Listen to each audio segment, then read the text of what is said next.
It is a Saturday morning and you are standing under the lights of a dealer lot, looking at a window sticker that reads $52,000. And the thing that gets you is not the number. It is the smell. New plastic, fresh carpet glue, a little bit of adhesive. That smell is doing more selling in that moment than the salesman is. You open the door, the screen wakes up, and everything is tight and quiet and flawless.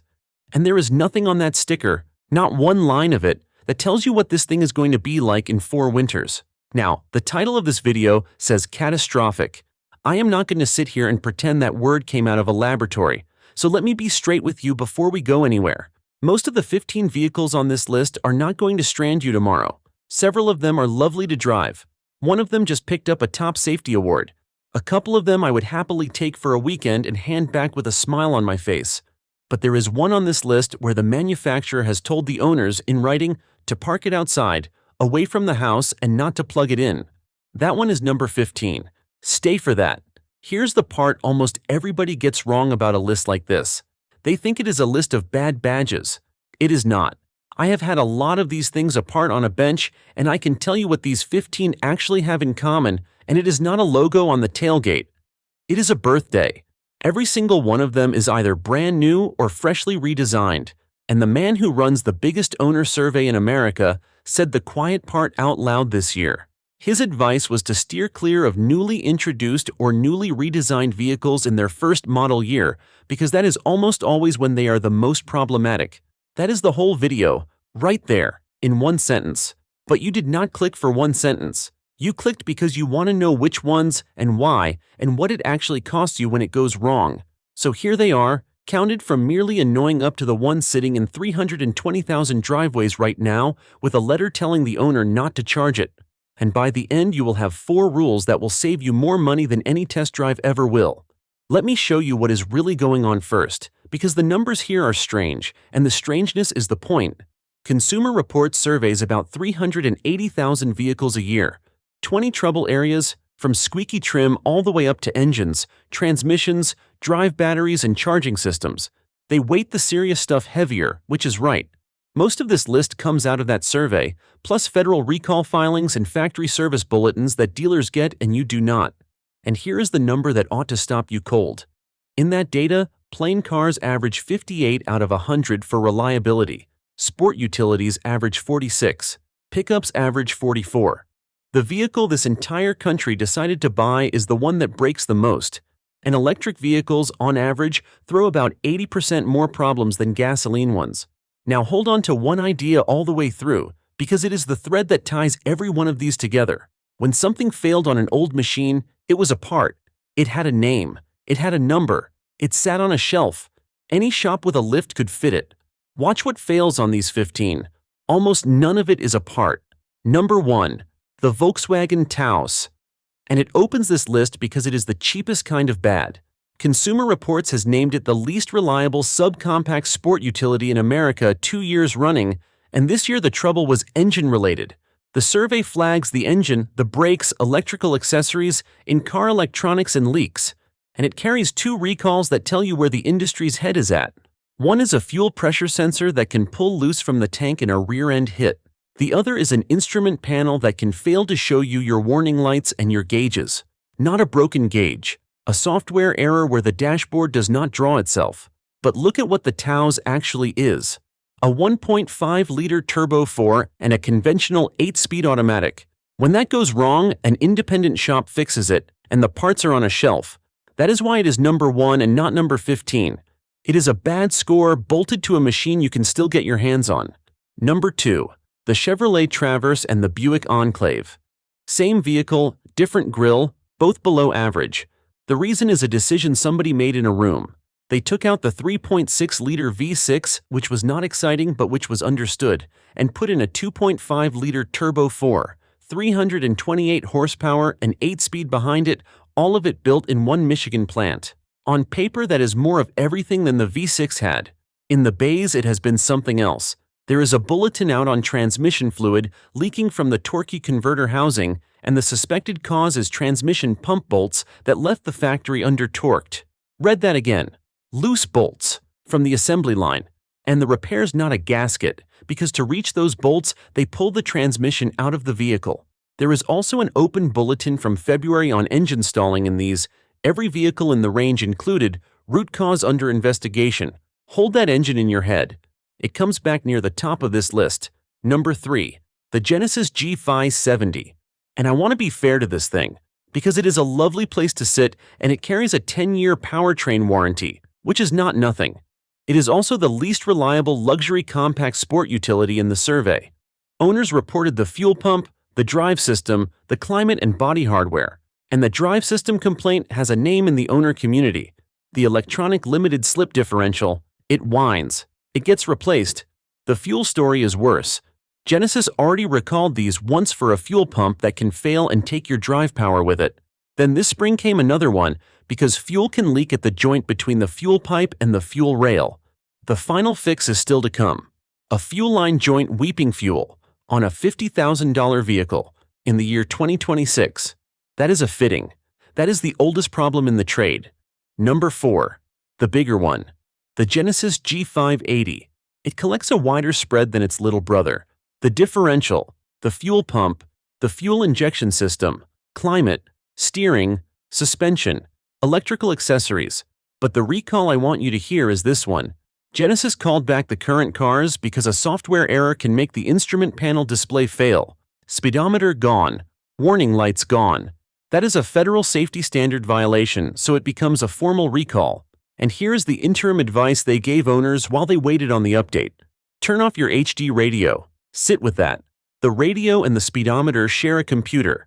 And the instruction until the software arrives is do not use the radio, because the radio can take the instrument cluster down with it.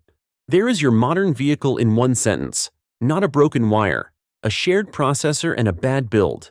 Number 5. The Chevrolet Equinox and the GMC Terrain. Redesigned for 2025, and the survey puts them well below average, dead last in the compact class. Consumer Reports pulled the Equinox recommendation. Owners reported transmission fluid leaks and transmission computer faults, plus body control module trouble. And on the bad ones, that leak means the transmission comes out of the vehicle. One engine only, a 1.5-liter turbo 4. Front drive cars got a CVT. All-wheel drive cars got the 8-speed. And in February, GM put out a bulletin saying that on the 8-speed cars below 68 degrees, after you shift from reverse into drive, the transmission may lock in first gear. Engine screaming, vehicle crawling. No trouble code sets. Engineers are still investigating. And the interim instruction is to tell the customer to lift off the throttle and let it find second on its own. That is not a repair. That is a coping strategy. And here is the tell. For 2027, GM is deleting the CVT entirely. Every one of them gets the 8-speed. They fixed it. Just not for you. Number 6. The Kia EV6. And here we cross a line, because from this point the failures stop being parts at all. There is a box in this car called the Integrated Charging Control Unit. Forget the name. It is the alternator. It steps the big battery down to 12 volts to keep the little battery alive, and it turns the alternating current from your wall into direct current for the pack.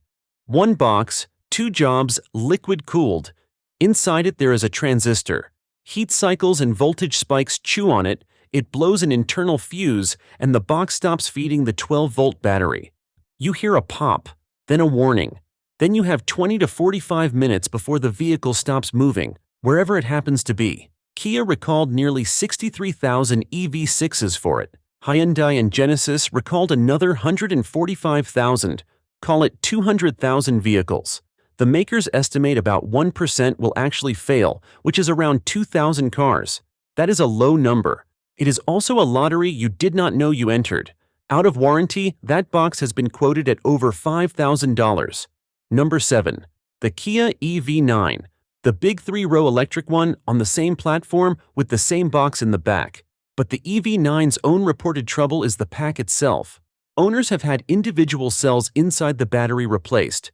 Charging faults, body hardware, screens, and I want to be honest because it matters. This is a good vehicle. It drives well, it charges fast, it is well made. That is exactly why it stings.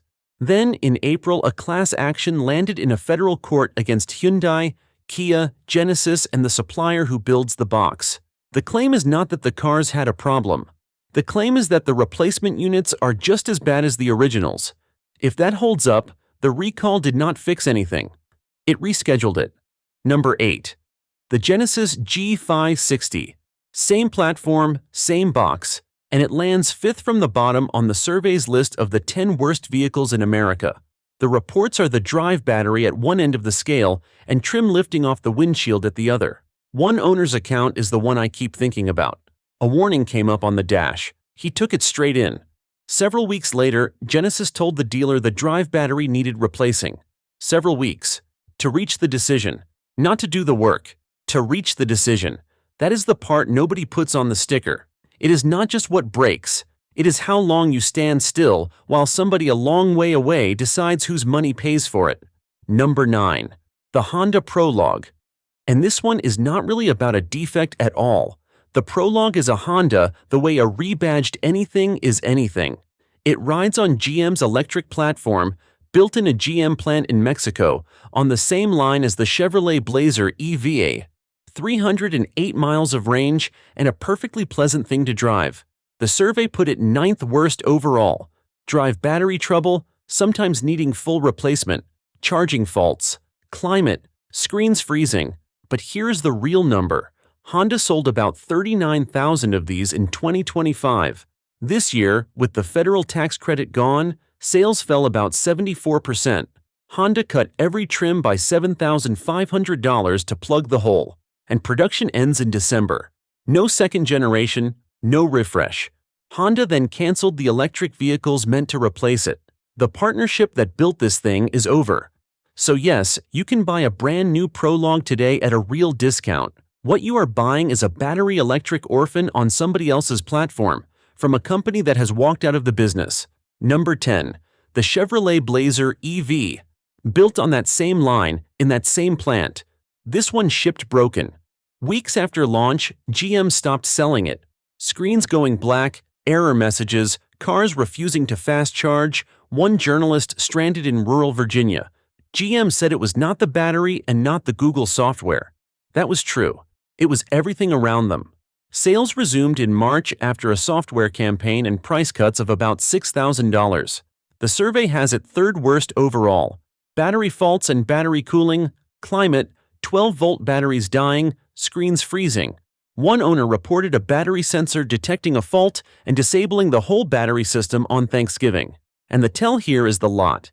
Earlier this year, there were about 4,000 of these sitting on American dealer lots. 200 days of supply when the industry treats 60 as normal. Meanwhile, GM booked $7.9 billion in charges last year, reassessing its electric vehicle capacity. I will give it this. The Equinox EV, off the same platform, scores average. The architecture is not cursed. The Blazer just got the beta. Number 11. The Rivian R1S. And this is where I have to argue with my own list. Rivian finished dead last for reliability. 24 points out of 100 against Toyota's 66. Its own truck, the R1T, is the 2nd worst vehicle in the survey and the least reliable electric vehicle in America. Drive battery, electric motor, climate, steering and suspension, and the little motors inside the door handles. One owner took us in for a recall and got told the drivetrain was failing and needed replacing. And yet, Rivian has been at or near the top of owner satisfaction for 3 years running. The R1S just took a top safety award. The 2nd generation rewired the whole vehicle and brought the motors in-house. Consumer Reports says flatly that Rivian sits at the extremes of its surveys. Best in satisfaction, worst in reliability. So here's the honest read. Rivian owners are not fools. They know exactly what they bought and they love it anyway. Just do not confuse how you feel about a machine with how often it is on a flatbed. Your bank has no feelings. Number 12. The Mazda CX-90. And now we are back to metal. Mazda did something brave here. Longitudinal engine, rear drive bias, a 3.3-liter inline-6 with a mild hybrid on it. And behind that, no torque converter. A clutch instead, with an electric motor living in the bell housing. That is real engineering, and it is exactly why it is a joy on a back road. It is also why it sits 6th worst in the survey, with major engine and major transmission trouble reported, plus steering, brakes, and keyless entry. The famous one is the low-speed shifting. First to second, second to third, a shunt and a clunk. Mazda has thrown software at it and helped a lot of cars, and plenty of owners say it is smooth now. And when that transmission does let go, there is no torque converter and no rebuild kit at your corner shop. There are owners sitting months out waiting for a unit. Number 13. The same vehicle with a plug. The CX-90 plug-in hybrid. 4th worst overall. Take everything from number 12. Add a drive battery, an electric motor, and the software that has to referee between all of it. Owners report the battery, the motor, both the major and the minor transmission, the drive system, brakes, steering, and suspension. The survey carries an account from an owner whose car died within a week of purchase. The warning light said battery leakage. It was towed. Mazda kept it 31 days while new software was developed to correct the problem. 31 days.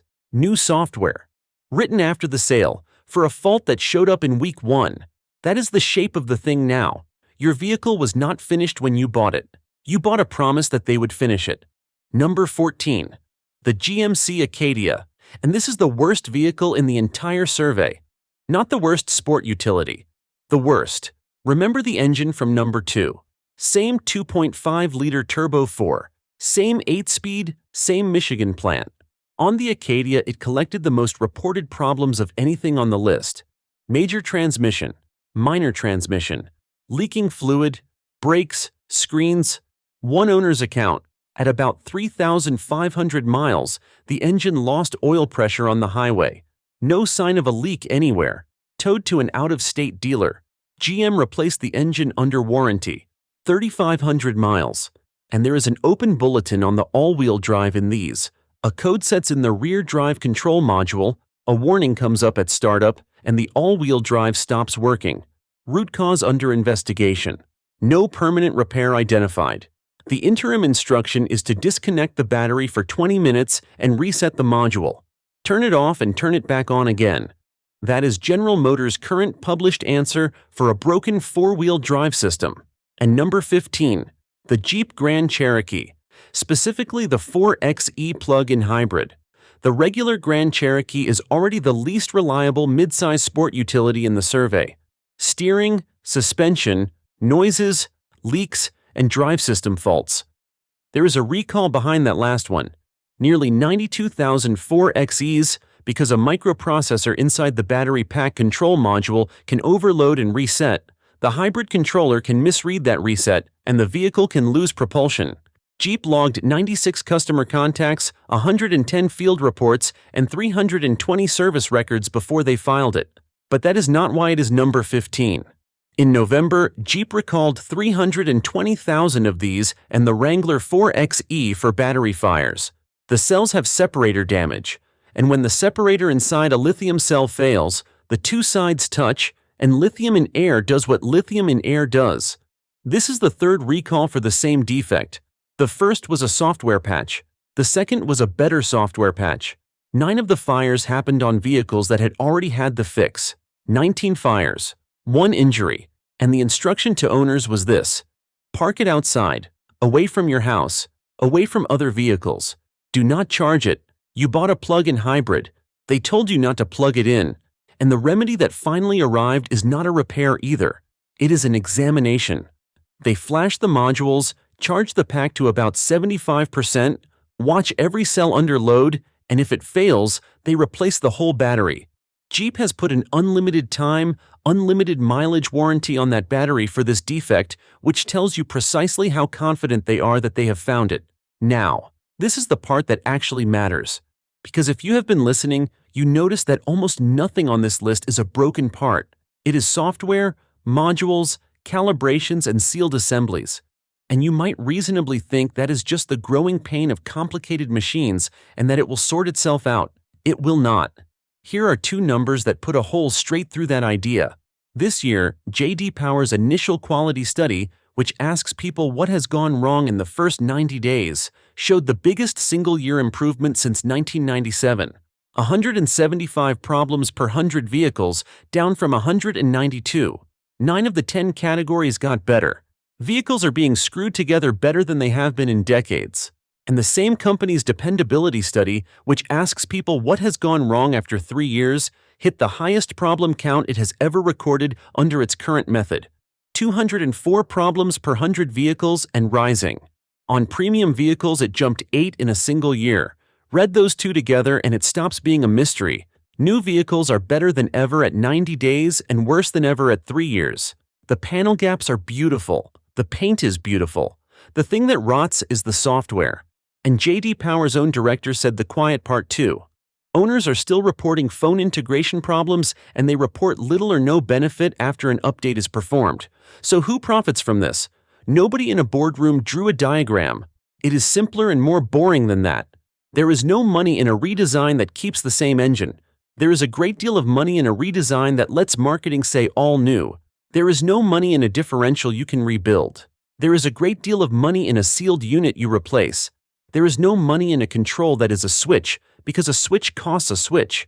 There is a great deal of money in a control that is a line of code, because code costs nothing to add, nothing to ship, and it makes the sticker look like the future. And every one of those decisions gets made by somebody whose responsibility ends at the warranty. Not one of them is evil.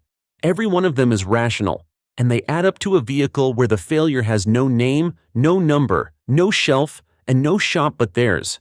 The man who runs the testing at that 380,000 vehicle survey said it plainly this year. Slow and steady redesign pays dividends for reliability.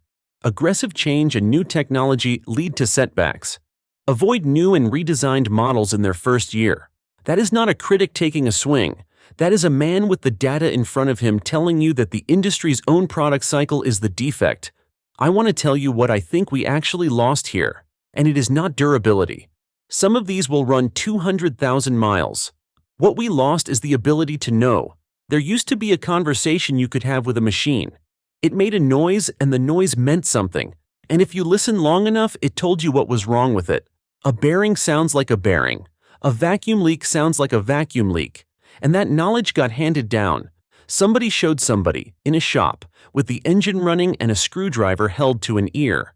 Now the vehicle throws a message on a screen, and the message is a category, not a cause. Service all-wheel drive. Check electric vehicle system.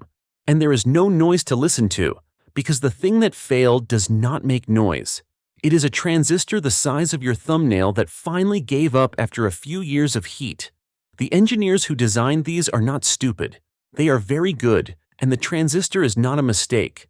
But something happened on the way here, and it is this. A machine you can understand makes you competent.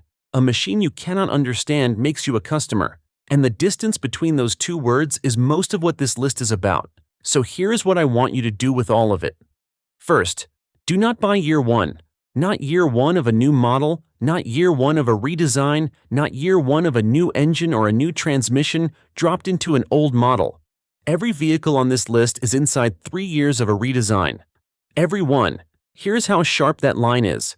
In this year's 3-year dependability study, General Motors won a model award for the Chevrolet Equinox, the 2023 Equinox, the one before the redesign. Same name, same badge, and it is a completely different machine from the one now sitting dead last in its class. The word on the tailgate tells you nothing. Second, take the boring powertrain, every time. Naturally aspirated over turbo, conventional automatic over the clever one, and understand what a plug-in hybrid really is. It has every part a hybrid has, plus a bigger battery, plus a charger, plus the software to referee them, and every one of those is a thing that can fail. Look at this list. Both Mazdas are on it, and the plug-in is worse. The Grand Cherokee is on it, and the plug-in is the one on fire. Third, before you sign anything, put that exact vehicle's number into the Federal Recall lookup on your phone. It takes 40 seconds, it is free, and it will tell you what is open on that specific vehicle right now. Do it standing in the showroom. Let them watch you do it. Fourth, and this is the one that saves you the most money. Ask the salesman 2 questions. When this fails, what is the part called? And can anybody but you install it? Then watch his face. If the honest answer to the second one is no, you have not bought a vehicle. You have bought a subscription to that dealership. And then picture the boring version of your life 4 years from now. It is a Tuesday. It is cold. Something lights up on the dash. And instead of that drop in your stomach, you already know roughly what it is and roughly what it costs because you asked before you signed instead of after. Now I want to hear from you, and I mean one specific thing. Tell me in the comments about the warning your vehicle threw at you that had no cause attached to it. Not the breakdown, the message. The one that told you a system had a problem and told you nothing whatsoever about why. What did it say? What did it turn out to be? And what did they charge you to find out? Tell me where you are and what you drive. And if you turn wrenches for a living and you are living inside these bulletins right now, please say so, because you know things the surveys will not catch for another 2 years. I read every single one of these. Those replies are the reason I keep doing this. Subscribe if you want the next one, because the next one is the biggest lie in the whole business and I have been building up to it. Filled for life. Lifetime fluid. The transmission that the manual says never needs a service, not once, not ever. I am going to show you what a lifetime actually means in that sentence, and who decided how long a lifetime is, and why that number was never chosen by an engineer. It was chosen by an accountant. And once you see what is really going on inside that case, you will never read that word the same way again. Until then, if a machine cannot tell you what is wrong with it, that is not sophistication. That is a design decision. And somebody made it.